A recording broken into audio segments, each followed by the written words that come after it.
মঙ্গলবার প্রকাশ হচ্ছে নবম পে স্কেলের গেজেট। 1:4 নাকি 1:8, কোন পথে যাচ্ছে কর্মচারীদের ভবিষ্যৎ? প্রতিদিনের আপডেট সবার আগে পেতে চ্যানেলটি সাবস্ক্রাইব করে ভিডিওটি অবশ্যই লাইক করুন। দৈনিক কালবেলা 11/8/2026। আগামীকাল মঙ্গলবার নবম জাতীয় পে স্কেলের গেজেট প্রকাশকে ঘিরে সরকারি কর্মচারী মহলে তৈরি হয়েছে তীব্র উত্তেজনা ও প্রত্যাশা। দীর্ঘদিন ধরে আলোচনা, প্রতিশ্রুতি ও আশ্বাসের পর অবশেষে বাস্তবায়নের দ্বারপ্রান্তে এসে দাঁড়িয়েছে এই পে স্কেল। কর্মচারীদের দাবি ও সরকারের অবস্থানের মধ্যে যে টানাপোড়েন চলছিল তা এখন চূড়ান্ত সিদ্ধান্তের মুখোমুখি। এই গেজেট শুধু বেতন কাঠামোর পরিবর্তন নয়, বরং কর্মচারীদের জীবনমান, ভবিষ্যৎ নিরাপত্তা ও সামাজিক মর্যাদার সঙ্গে সরাসরি জড়িত। তাই পে স্কেল প্রকাশের খবরটি প্রশাসনের ভেতর ও বাইরে সমানভাবে আলোড়ন সৃষ্টি করেছে। অনেকেই এটিকে একটি যুগান্তকারী সিদ্ধান্ত হিসেবে দেখছেন, আবার কেউ কেউ আশঙ্কাও প্রকাশ করছেন। নবম জাতীয় পে স্কেল নিয়ে কর্মচারীদের মূল দাবি ছিল 1:4 অনুপাতে বেতন কাঠামো নির্ধারণ এবং সর্বনিম্ন বেসিক বেতন 35,000 টাকা করা। তাদের যুক্তি অনুযায়ী বর্তমান বাজার দর, দ্রব্যমূল্যের ঊর্ধ্বগতি এবং জীবনযাত্রার ব্যয় বিবেচনায় এই দাবি সম্পূর্ণ যৌক্তিক। দীর্ঘদিন ধরে তারা বলছেন, আগের পে স্কেলগুলো বাস্তবতার সঙ্গে সামঞ্জস্যপূর্ণ ছিল না। বিশেষ করে নিম্ন ও মধ্যম স্তরের কর্মচারীরা আর্থিক চাপের মুখে পড়েছেন। এই দাবিকে সামনে রেখেই বিভিন্ন দফায় সভা, সমাবেশ ও আন্দোলন হয়েছে। কর্মচারীরা বিশ্বাস করেন 1:4 অনুপাত বাস্তবায়িত হলে বৈষম্য অনেকটাই কমবে। অন্যদিকে বিভিন্ন উপদেষ্টা এবং সরকারি উচ্চপদস্থ কর্মকর্তাদের একটি অংশ নবম জাতীয় পে স্কেল 1:8 অনুপাতে কার্যকর করার নির্দেশনা দিয়েছেন।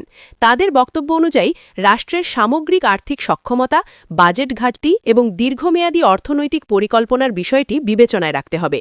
তারা মনে করেন 1:8 বজায় রাখলে প্রশাসনিক কাঠামো ও দায়িত্বের স্তরভেদে ভারসাম্য রক্ষা করা সহজ হবে। উচ্চ পর্যায়ের সিদ্ধান্ত গ্রহণে অভিজ্ঞতা ও দায়িত্বের বিষয়টি আলাদা গুরুত্ব পায় বলেও তারা মত দেন।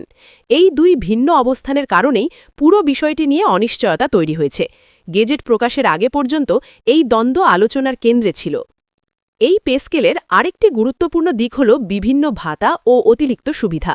নির্দেশনা অনুযায়ী বছরে 2 ঈদে উৎসব ভাতা প্রদান করা হবে, যা কর্মচারীদের জন্য বড় স্বস্তির খবর।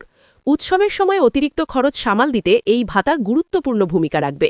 পাশাপাশি কর্মচারীদের সন্তানের পড়াশোনার খরচ হিসেবে বিশেষ ভাতা নির্ধারণ করা হয়েছে। 1 সন্তান হলে মাসিক 3,000 টাকা এবং 2 সন্তান হলে 6,000 টাকা প্রদানের নির্দেশনা দেওয়া হয়েছে। শিক্ষা ব্যয়ের চাপ কমাতে এই সিদ্ধান্তকে অনেকেই ইতিবাচকভাবে দেখছেন। বিশেষ করে নিম্ন আয়ের কর্মচারীদের জন্য এটি বড় সহায়তা হতে পারে। নবম জাতীয় পে স্কেল বাস্তবায়নের প্রক্রিয়াটি শুধু একটি গেজেট প্রকাশের মধ্যেই সীমাবদ্ধ নয়। এর সঙ্গে জড়িয়ে আছে প্রশাসনিক প্রস্তুতি, সফটওয়্যার হালনাগাদ, হিসাবরক্ষণ পদ্ধতির পরিবর্তন এবং সংশ্লিষ্ট দপ্তরগুলোর সমন্বয়। অনেক দপ্তরে ইতোমধ্যে সম্ভাব্য কাঠামো অনুযায়ী হিসাব নিকাশ শুরু হয়েছে। বেতন নির্ধারণ, গ্রেড পুনর্বিন্যাস এবং ভাতা সংযোজনের কাজ বেশ জটিল। এই কারণে বাস্তবায়নে কিছুটা সময় লাগতে পারে বলেও ধারণা করা হচ্ছে। তবে সরকার পক্ষ থেকে বলা হচ্ছে, যত দ্রুত সম্ভব এই প্রক্রিয়া সম্পন্ন করা হবে। কর্মচারীরাও চাইছেন ঘোষণার সঙ্গে সঙ্গে বাস্তব সুফল পেতে। এই পে স্কেলকে ঘিরে কর্মচারীদের আন্দোলনের ইতিহাসও কম গুরুত্বপূর্ণ নয়।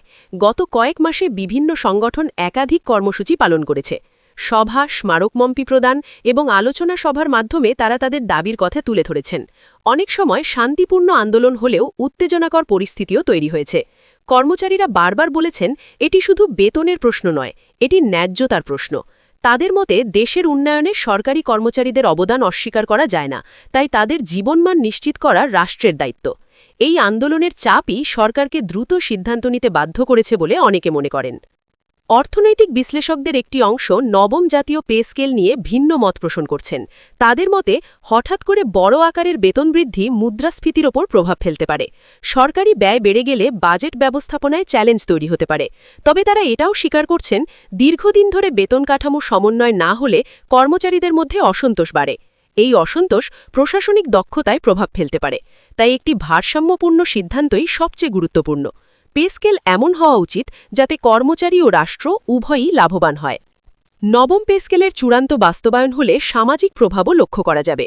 সরকারি কর্মচারীদের ক্রয় ক্ষমতা বাড়লে বাজারে অর্থের প্রবাহ বৃদ্ধি পাবে। এর ফলে কিছু খাতে ব্যবসা বাণিজ্য চাঙা হতে পারে। আবার অন্যদিকে মুদ্রাস্ফীতির চাপ বাড়ার আশঙ্কাও উড়িয়ে দেওয়া যায় না। তবে অর্থনীতিবিদরা বলছেন সঠিক পরিকল্পনা ও ধাপে ধাপে বাস্তবায়ন হলে নেতিবাচক প্রভাব নিয়ন্ত্রণে রাখা সম্ভব। সরকারি কর্মচারীদের জীবনমান উন্নত হলে সেবার মানও বাড়তে পারে, সাধারণ মানুষও এর সুফল পেতে পারে বলে আশা করা হচ্ছে। এই পে স্কেল নিয়ে রাজনৈতিক মহলেও আলোচনা চলছে। বিরোধী দলগুলো সরকারকে চাপ দিচ্ছে কর্মচারীদের দাবি মেনে নেওয়ার জন্য। তারা বলছে নির্বাচনী প্রতিশ্রুতি ও জনস্বার্থের কথা মাথায় রেখে সিদ্ধান্ত নিতে হবে। অন্যদিকে সরকার পক্ষ বলছে তারা দায়িত্বশীল অবস্থান থেকেই সিদ্ধান্ত নিচ্ছে, আবেগ নয়, বাস্তবতা বিবেচনায় নিয়েই পে স্কেল চূড়ান্ত করা হবে। এই রাজনৈতিক চাপও সিদ্ধান্ত গ্রহণ প্রক্রিয়ায় একটি বড় ফ্যাক্টর হিসেবে কাজ করছে। ফলে গেজেট প্রকাশের পরও আলোচনা থেমে যাবে না বলেই মনে করা হচ্ছে। সরকারি কর্মচারীদের পরিবারগুলোর মধ্যেও এই পে স্কেল নিয়ে নানা প্রত্যাশা তৈরি হয়েছে। অনেকেই ভবিষ্যৎ পরিকল্পনা করছেন সম্ভাব্য বেতন কাঠামো ধরে। সন্তানের শিক্ষা, বাসস্থান, চিকিৎসা এবং সঞ্চয়ের বিষয়গুলো নতুন করে ভাবা হচ্ছে। বিশেষ করে শিক্ষা ভাতা কার্যকর হলে মধ্যবিত্ত পরিবারগুলো কিছুটা স্বস্তি পাবে। ঈদে উৎসব ভাতা বাড়তি আনন্দ যোগ করবে। এসব সুবিধা কর্মচারীদের মানসিক চাপ কমাতে সহায়ক হতে পারে। ফলে কর্মক্ষেত্রে তাদের মনোযোগ ও উৎপাদনশীলতা বাড়ার সম্ভাবনাও রয়েছে। সব মিলিয়ে নবম জাতীয় পে স্কেল শুধু একটি প্রশাসনিক সিদ্ধান্ত নয়, এটি একটি বহুমাত্রিক পরিবর্তনের সূচনা।